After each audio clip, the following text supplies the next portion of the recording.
And so in this scenario, best case scenario for the Patriots, if Travis Hunter does fall to 4, something again I just see as unlikely given everything that we've heard out of Sure. Indy. Yep. Generational college player, unbelievable prospect, regardless receiver, corner, whatever.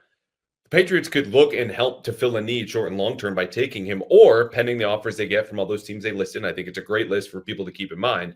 The Jets, the Saints, and the Raiders, who are in 6 and 9, they could move back and still be within that range from people that you and I talk to that say, yeah, there's a drop off right when you get up and close to 10. Mm-hmm. You secure extra capital, and a leap from 6 to 4, if they dealt with Las Vegas, would typically command around a 3rd round pick. If Hunter is there or a quarterback that multiple teams covet, the Patriots go, no, it's going to be a 3rd and then some, or it might be a 2nd. Like this is going to exceed the typical trade value charts. So I do feel better about the Patriots overall, better at number 4 coming out of this week than I did before. Okay, let's stay with this scenario because, if they stick and pick at number 4, we've all heard the same names. Will Campbell, whose arms just came in shorter than expected, 32 and 5/8 inches. Not great for his prospects at left tackle, but we'll see. Mason Graham and Travis Hunter. Okay, it should be one of those names unless Abdul Carter falls. Doesn't seem likely. Okay, that's it. That's boring. We kind of know that. If they trade back, you had heard, keep an eye on Tet McMillan. Mm-hmm. Yeah, it seems like he was impressive in his interview with the Patriots. I'd be hesitant to take too much out of what players say in their post media availability about meetings with teams, because like from what I've heard, it's like some players are like, who am I meeting with right now? Like it's such a car wash for them that I wouldn't pay that much attention to that. But when it's coming from the other side and teams are impressed with the player, that's what to take a little bit more seriously. And yeah, Tet McMillan's not going to be, or he actually doesn't like Tet. He likes either T-Mac or Teteroa.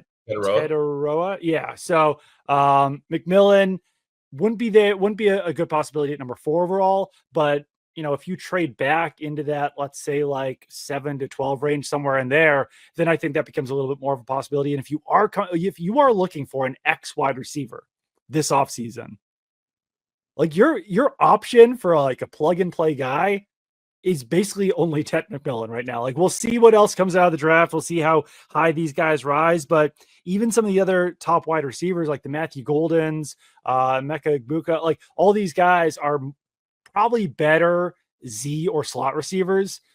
McMillan is really the only guy who's that 6'5" prototypical X. So if the Patriots are able to trade back, acquire more top 100 picks, maybe even acquire a pick for the future, McMillan certainly fills a big need for the Patriots that I don't think they'll be able to fill in the correct way in free agency or a trade.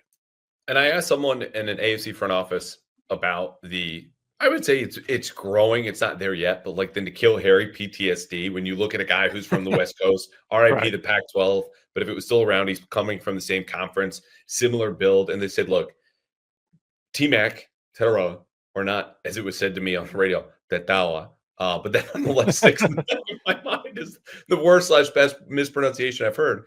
McMillan has better ball skills. He's a little bit more of a fluid mover. He doesn't separate great, which is immediately like 5-alarm fire in my head when talking about receiver prospects. But they said it's different. He's better. There's no guarantee to hit. But also just for general first-round receivers, it'd be hard to do worse than N'Keal Harry. So I'm a little higher. I'm coming around on Teteroa McMillan than I didn't expect to again coming into the combine. All right. Just a different body type also than N'Keal Harry. I know they're around the same height-ish, but N'Keal Harry was like doing so much stuff after the catch. McMillan is like a better contested catch guy, a little bit thinner, but like sometimes that could be good for downfield. So yeah, it's a different situation. And the Drake London comp is real. Like that's a guy who also went top 10, chose not to run, knowing it wouldn't be a strength of his in the process, and it still worked out. And obviously he's playing really well in Atlanta.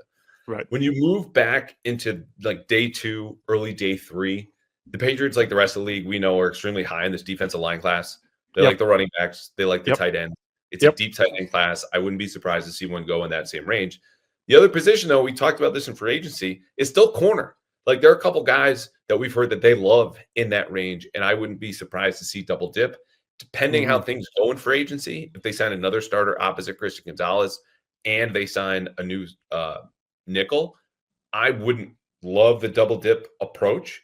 But if there is a position you want depth in, particularly with a group that you're going to overhaul due to the scheme change, that's a premium position. That's one that you should look to invest in the short and long term and could be a possibility come late April.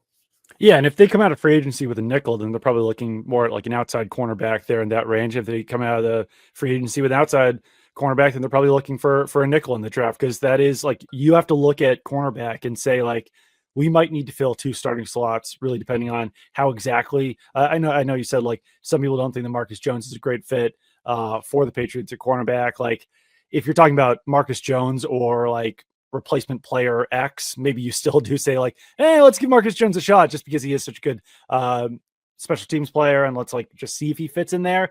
But I do think that ideally you would want to come out of this offseason with 2 starting caliber cornerbacks in free agency in the draft, and it really depends on what they fill as for what they would be looking for in the draft at that position. What's going on, everyone? Tayler Kyles here for CLNS Media with a very exciting announcement. Here at Patriots Press Pass, we will be introducing bonus tiers. Now, this will not affect any of the content that hopefully you've grown to know and love over here at Patriots Press Pass. It's all going to be some brand new stuff and extras so we can connect with you more and also provide you some more in-depth and high-quality content. Hopefully, you guys are going to like it. Here are the tiers and what you should be expecting from all these new bonuses. At Tier 1, we've got Rookie Starter. That'll come with ad-free content, early access to videos, 5% off of all merchandise, and even custom emojis.